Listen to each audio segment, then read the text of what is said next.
I'll tell you what, man. We're Said gonna have a before. guest. I want to welcome in. We do this every single week. We have whoever the Lions are facing. We bring in the opponent, just a beat writer, someone that covers their team to kind of help us understand more about that said team. And this week we have Cole Thompson, who covers the Houston Texans, does a very good job. So let's bring him in. As always, this video is sponsored by BetUS, but please welcome to the show, Cole Thompson. Cole, what's going on, brother? How you doing?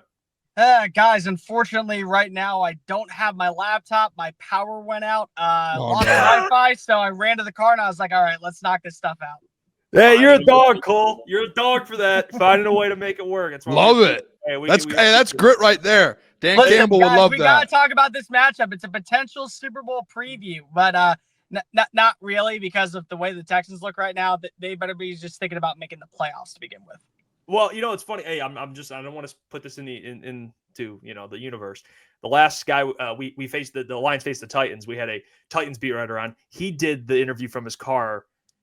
It was ugly. So I'm just saying, I don't want to put that in the universe, Cole. But hey, I'll ask you first question. Can we get some updates on some important players? I mean, two guys that I think are just absolutely integral to what the Texans are kind of about, Will Anderson and Nico Collins. Could you give us kind of an update on what's been going on with those two guys? Because those guys are line movers on all sports books.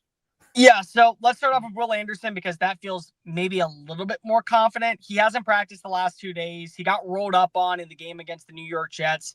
The part that was really interesting was they tried to get him back in. He couldn't put any weight on the ankle when he was carried off.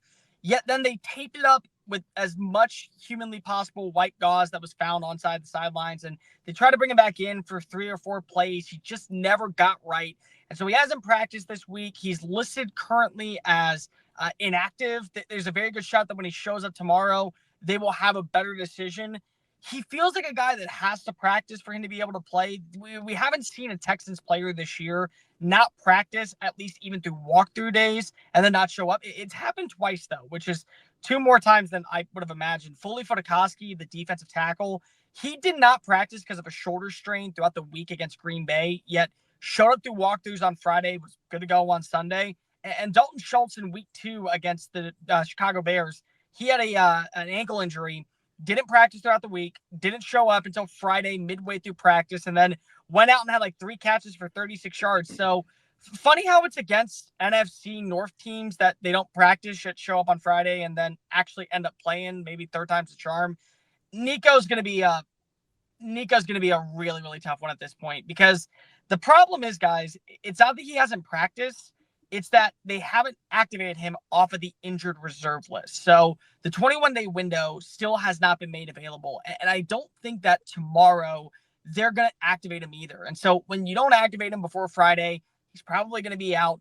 This is going to be one of those games where, once again, no Stephon Diggs, torn ACL. You're putting a lot of pressure on Tank Dell, who did have a great performance against Sauce Gardner and against DJ Reed to make a lot of plays. He had 5 catches for 126 yards, but they didn't find their way into the end zone. Somebody has got to step up as that number 2. And Robert Woods did an okay job last week, but John Mechie, Xavier Hutchinson, both tight ends, and Dalton Schultz and Cade Stover, they were targeted a grand total of 13 times, 0 catches. So it does feel like, again, the offense is predicated on one major attribute. For the first 5 weeks of the season, it was Nico Collins going over the top, and now it's Joe Mixon on the ground, who's rushing for over 100 yards every single performance. I interrupted today's video to tell you about the sponsor of today's video, and that is BetUS. You guys can go over to BetUS and check out some of their lines they have for the Texans-Lions game. And this line I love. It's David Montgomery over 14.5 carries. He's done it consistently. What I'm going to do is I'm going to place $50 to win $43.50. I think it's a great bet. Dave Montgomery's going to get a lion's share of the carries. And if they are up by a lot, which I expect them to be up more than 1 score, they're going to be pounding the football.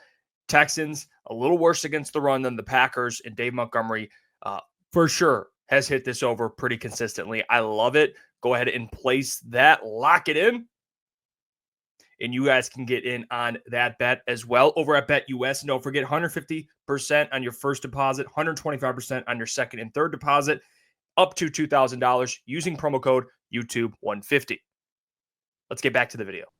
Yeah, hey Cole, I do want to ask you too, and you mentioned at the beginning there the Super Bowl, a potential Super Bowl matchup, and obviously there's been issues within the Texans team throughout the year. I don't know, the defense at times you see, and then you see the offense. We were talking about it before. I know they've gone through injuries, but almost every statistic is outside the top 10, which I think everyone on our show projected this Texans team to be extremely good offensively. What are the vibes just in there, in the locker room and everything going on with this Houston team? Is this like a week where I know it's a 7-1 Lions team, but are they going to be able to turn it around, or what's the feeling that you get around the team there? Yeah, whenever we go inside the locker room or talk to D'Amico Ryans, he still is very prideful about the situation that they have. He still mentions how we won 6 games, 6 wins. You'll take that any single week in the NFL going into the month of November. And so they're holding out hope for that because even in close calls, they have found ways to come out on top, whether it be with a 56-yard game-winning field goal from Kaimi Fairbairn against the Buffalo Bills, or Dare Agumbawale winning in man coverage on a 1-yard touchdown pass from C.J. Stroud against the Jacksonville Jaguars, or a 159-yard rushing performance from Joe Mixon. They find ways to trust what they have, come out on top, and really get the inertia for 1 or 2 drives that gives them the elevation. The problem is that this is one of those games where you have to be perfect. I mean, I've talked about the NFL for years, and I talk about it from a national perspective too. I feel like the Lions are the best team in the league. Far and away, they are not only the best team in the league, they're the most well-coached team in the league. They are the most consistent team in the league. I know what I'm getting on Sundays. And so when you play against a Motor City brand of football that is basically out for blood this year and has shown you give us a small crease, we're going to turn it into a gash that is unmanageably solved. You're going to have to play a perfect performance. And so this feels like one of those games where if they're able to show some consistency and identity with the ground game, with the run defense, eliminate David Montgomery, eliminate Jahmyr Gibbs, who D'Amico Ryans and C.J. Stroud gave multiple praises to, the fact that they have a great complementary backfield to pair alongside with the explosive passing attack downfield. Maybe this thing could be a close call, but the thing is that you don't want to do anything to show up where it could hurt you against, I don't know, Dallas in 2 weeks, or Tennessee in 3 weeks, or Jacksonville, because you still have the best pathway to go to the playoffs, especially in the AFC. You win one more game, whether it be against Tennessee or Jacksonville, you're either going to get the series sweep, or you're at least putting yourself in a great position to where you walk away with a 4-2 record, and that's good enough to go to the postseason. And something that you kind of just touched on a little bit there, Cole, was that ground game that Houston has right now. Joe Mixon has 5 100-yard games, and he has 4 100-yard games coming into this game and against the Lions. What do you think the identity for the Houston Texans game? It's going to be built on Joe Mixon. But outside, do you expect Joe Mixon to have a big game? If he does, how do they kind of build off that into the passing game? Where are they going to go? Tank Dell, obviously a big factor. But what do you think their game plan is offensively? Yeah, they're going to have to trust Joe in this game. And I think it's because of the identity of the team. What's really funny is they didn't change up much. The only thing that they switched when Nico Collins went injured was, instead of force feeding the ball to number 12, we're going to force feed the ball to number 28. Because when Joe was out through week 2 through week 5, it was the Nico Collins show. It was literally 18 targets, 12 targets, 10 targets for 7 catches, 125 yards and a touchdown. And now it's 24 carries for 115 yards and a touchdown run. And like, that's their MO. They're going to have to do a good job of reaching the second level of the defense, take out the linebacking play, and force Efetu Melifonwu, force Kirby Joseph, Brian Branch to have to play up near the line of scrimmage to make tackles, and really feel comfortable living in 2nd and short, maybe even 3rd and 1, and manageable to where you can open up the playbook. What I'm going to be really interested in, guys, is do they utilize Cade Stover more in an option formation to where they swing him out into the flats and they allow him just to be that security blanket? Because C.J. Stroud is the 2nd most sacked quarterback in the NFL, but he leads the league in sack yards allowed. Partially that's due to the offensive line. Partially that's due to the fact that he is 15 yards downfield trying to wait for that explosive play to finally reach open. And then unfortunately he's brought down, and it's a loss of a down, and it's a loss of multiple yards. So they're going to have to, I think, trust this passing attack in the short to intermediate game. Tank Dell, as much as people, I think, love what he brings to the table as a vertical threat, they need him to attack the middle of the field. They need him to be consistently piling up plays whenever it comes to the 12-yard gains, the 14-yard gains. If John Mechie can be effective in the slot to where they get a lot of play action passes for out routes or quick curls. That might be beneficial for CJ Stroud. And I feel like this is a game where, depending on where Brian Branch is lined up, who is a literal human chess piece, and DeMeco Ryans gave the utmost praise to another former Alabama grad on what he provides for this defense. It may be a Dalton Schultz game where they're going to have to get the tight end to force feed him in one-on-one matchups, and when a 50-50 ball needs to become a 70-20. Yeah, Cole. I mean, you mentioned the offensive line struggles a little bit. Well, and I saw some friend of ours who covers the Lions here locally put out a tweet that the Texans' interior offensive line has allowed like 20 and a half sacks, something like a crazy number. And you have a guy in Aleem who just got paid a massive amount of money here in Detroit, and he's up there. He's like the second. I think he has the most pressures, tied for first among most pressures among defensive tackles with Chris Jones. What kind of matchup problems? Well, first, your thoughts on just the offense, the interior offensive line. What's going on with that? And then maybe that matchup with Aleem McNeil now looking to cause some havoc. Well, let's start off with the Aleem McNeil. They just went up against Quinnen Williams, so pretty good litmus test on how good you're going to have to be in this matchup, because that might be the best defensive tackle when he's on pace. Yeah. You know, the inconsistencies, I think from the pre-snap motion, you have a young center and Juice Scruggs still trying to learn his way on how to play the position. Last year, he was at left guard because of the turnstile that was the role. And it's frankly, it's become a turnstile again, because it went from Kenyon Green to Jarrett Patterson for a drive, and then Patterson gets a concussion, so they go back to Green, and then Green has a separated shoulder, and it goes to Kendrick Green, and he's slightly better for maybe a play or two, and then things go south pretty fast afterwards.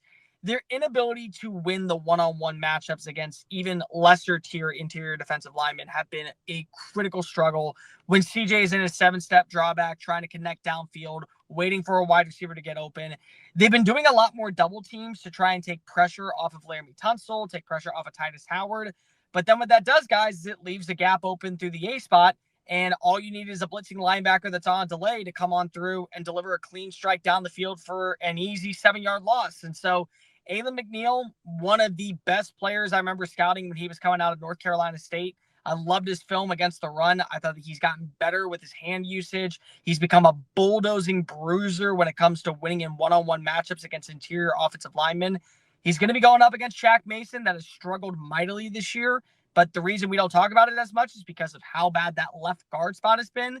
And if he doesn't go up against them, he's going up against Juice Scruggs, who, depending on how quick that snap comes out, already has his head down, and he's basically flying forward, and probably a lost cause.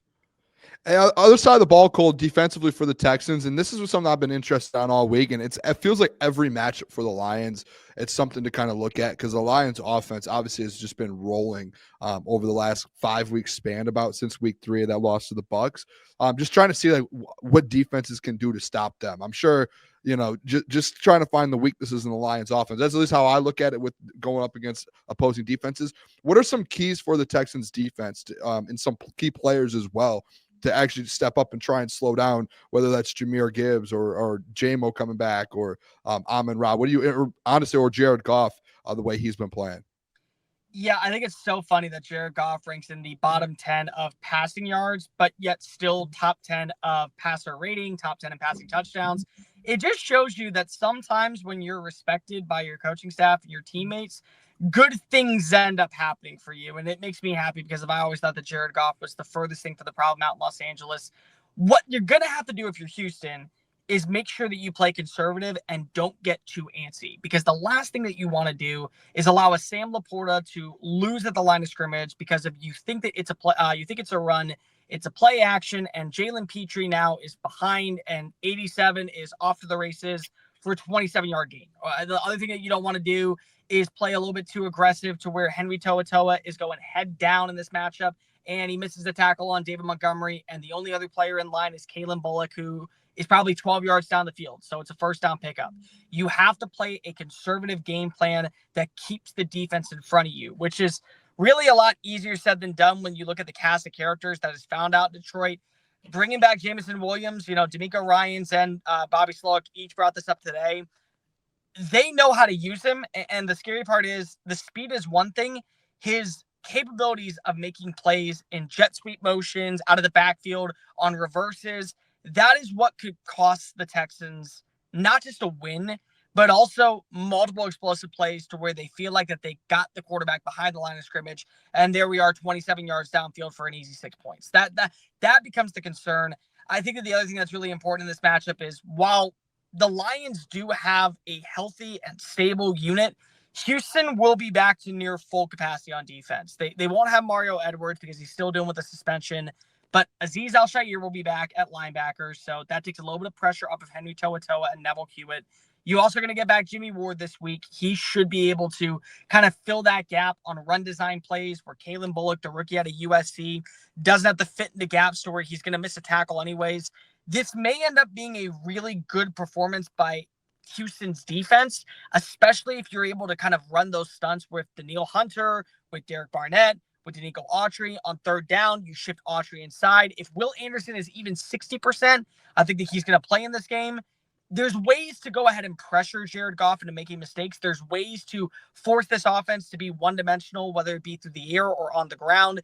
Houston still has one of the better pass defenses in the NFL. They rank second in total yards allowed per game, and they're fifth in total touchdowns allowed. But the only problem is that when your defense is able to get a 3 and out, your offense has to capitalize. And right now, it feels like that Detroit's defense is kind of flying under the radar with how talented they are, and Houston is being a little bit oversaturated for how unadaptable their offense has been the last several weeks. When you look at this defense, you just talked about it a little bit, how they're going to be probably back to full strength, if not close to what more people imagined. What do you think when they're going up against a quarterback like Jared Goff, who's been playing at the clip that he has, just probably the most efficient quarterback in the NFL this season? Is probably not even close. What's the key for them creating turnovers? Because you look at this Houston defense, they don't give up a lot of yards, but then when it comes into the red zone, it's a different story. You got to be able to turn the ball over before they get in the red zone. What's the key for them to be able to do that? Yeah, it's keeping everyone in front of them, guys. I mean, Jalen Petrie is a perfect example of this. And this is a D'Amico Ryans learning lesson. Last week, we all saw Devontae Adams' first touchdown. You don't put a nickel defender up against an all-pro wide receiver known for his route running and then just think that that's going to be okay. It's 10 times out of 10 not going to work. So you have to play your matchups accordingly. If you feel like that Kalen Bullock is a better matchup to go up against Amon-Ra St. Brown in the slot, that way he doesn't get behind him, well, then you got to move Kalen Bullock down. If the same thing happens for Jimmy Ward, you got to move Jimmy Ward down. If you feel like that you got to play a linebacker such as Azeez Al-Shaair on Sam Laporta, you got to keep him in front. This is a very man-heavy defense, and you brought this up. They don't give up a lot of plays and a lot of explosive yards. The problem is that once they get in the red zone, they're 29th in red zone efficiency. They basically are almost a guaranteed 6 points when you're inside the 20. So if they can keep things in front of them, they're able to create turnovers. Derek Stingley is still a Pro Bowl potential all-pro caliber cornerback. Kamari Laster, for the first several games, was one of the best rookies, not even rookie defensive backs, just overall first-year players in the NFL, with his ability to blanket guys like Rome Odunze, play extremely well against Christian Kirk. He did a very good job in the matchup against Khalil Shakir and Keon Coleman in that Week 5 game. So they can create turnovers. But the problem is that if they allow anybody to kind of break behind them or they take bad angles to the football when trying to make a tackle, eventually it leads to those explosive plays. And the thing that you can't afford to do is allow Ben Johnson to get tricky into his playbook and start making highlight plays and the trickery that comes around and in the red zone be able to punch it in for 6 easy points. Because Houston, they are able to make really good stops on first and second down. But once they start giving up those explosive plays, the exhaustion kicks in from inside the 20, and it's almost a guaranteed touchdown.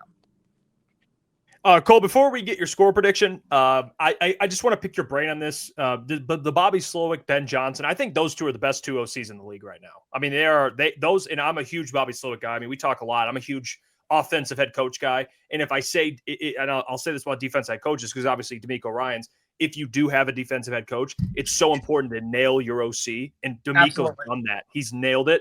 Well, your thoughts on the matchup, Bobby Slowick, Ben, and kind of the job Bobby's done. I'm sure you've heard things about Ben. I'm sure you've seen clips. Kind of those two at the top of their game, respectively. Well, Ben Johnson at this point can basically go to Sheila Ford camp and say, hey, I'm going to take this job where you can pay me an extra $2 million. And they'll say, yep, okay.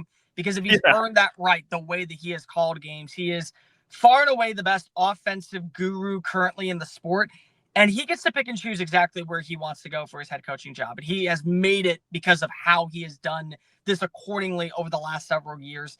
Bobby Slowick, there's a lot of frustration with him down in Houston. A lot of fans are kind of tired of the similar results, the same overall problems that we have seen for the last 6 weeks. But at the same time, there's not a lot to work with. You know, when they try to open up the playbook initially, a lot of drop balls by either Tank Dell or great coverage by the secondary of the opposing teams. So they had to put an emphasis on running the football, but they really couldn't run the football when it was a Cam Akers, Damian Pierce-led squad. Now they're really getting annoyed that we're watching 24, 27, 29 carries a game for Joe Mixon and only 9 to 11 catches per targets. But that's also based off of the targets that are running their routes. What's the average route depth? What also is the average consistency of them winning at the point of attack when they break out of their initial rep? Those are things that have been very hindering, I think, to Houston. This is, though, for my money, still a matchup of two future head coaches that this time next year will be leading their own organizations. How do you, if you're Ben Johnson, be able to establish an identity pretty quickly to where you force Houston to kind of corral the box because of David Montgomery is in there, and then they throw it over the top for an easy touchdown, a 27-yarder, vertical threat to Jamison Williams one-on-one with Derek Stingley. If you're Bobby Slowick, how do you get the play action pass going? How do you get the RPO moving? How do you trust that when you see an opening, you give the ball to Joe Mixon and you force this defensive line to be beaten down going into the fourth quarter to where there is an exhaustion mode and both of them are just ready to clock out? Those are things that I think are going to be really important. Ultimately, at the end of the day, the one who is able to get that more explosive play in the fourth quarter, I think, is the one that comes out on top. Yeah, Cole, I just want to get here, just kind of how do you see the game going? I know you mentioned there a little bit, but final score prediction, really, we would love to hear what you think, how the game will play out in your score. So I'm a realist. I'm not one of the people who just wants to see the team do well and then say that everyone's going to go 17-0 each year. It is a job to where you have to be completely honest. The Detroit Lions are playing like the best team in football. I have ranked them number one since their win over the Dallas Cowboys. They feel complete on every avenue. And the only way that you're going to get Detroit to lose a game is if they lose to themselves by you making them feel frustrated. And nobody's been able to do that. I think that with a healthy Will Anderson Jr., it becomes a little bit of an easier pathway because if he can win those battles against Taylor Decker, you know that you're going to have Danielle Hunter on the opposing side. Whether or not when you shift to Nico Autry inside, that's going to be really beneficial to you with forcing the pass and forcing Jared Goff under duress. But even with all of that said, you still have to have an offensive game plan that is going to be able to execute at a proper level against elite defenses. And I truly do believe that when you look at the Lions, they may be one of the more slept on defenses because if they truly are elite, in my opinion. They're a team that has everything going for them. The only thing I will say is that if you can take advantage of Terrion Arnold making several mistakes, whether it be pass interference or holding calls, maybe you'll put yourself inside the red zone. But they've just brought in Zadarius Smith. They already have Ayla McNeil. They have a good linebacking core. I think that Houston's going to be in a myriad of concerns throughout the first half. They're not going to be able to capitalize late. I think the Lions win by double digits. I got a final score of 34-24. Oh, wow. Okay. Hey, Cole, I'll tell you this. I picked the 49ers against the Lions in the NFC Championship game. I got a lot of shit for it. So I get it. It happens. I get it. Smart dude, by the way. You're a hell of a dude. And Cole, appreciate you joining the show. Good luck this weekend, my friend. And you know what? Keep up the great work. Keep crushing it. Appreciate you guys. Take care. There you go. Appreciate it, Cole. Cole Thompson, managing editor for the Texans Wire, joining the program here with the fellas. Talking some ball, by the way, always brought to you guys by BetUS. Hey, what's going on there? It's Jeff Iafrate. Appreciate you for finishing the video. You can check out one of the videos here suggested or show support by commenting, liking, and subscribing. And buy your merchandise, officialctsports.com.